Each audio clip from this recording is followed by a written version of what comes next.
Friends, hello everyone. Welcome to this channel, and in this video clip, I will show you and tell you how you can see the video viewing history on your Facebook. Please subscribe to our channel. Be sure to write comments after watching this video, and also don't forget to put your likes. So, let us get started with you. First of all, open up the Facebook application. And then you'll need to click on the video section at the bottom. And here at the top, you'll see a second symbol of a picture of a person. Click on that. And then history.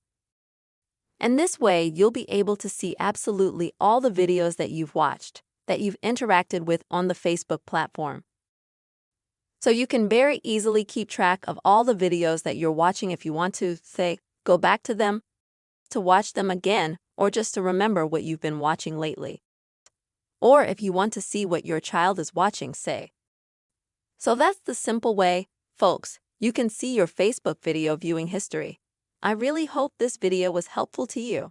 Please put your likes, write your comments, and be sure to subscribe to our channel. And until next time, friends.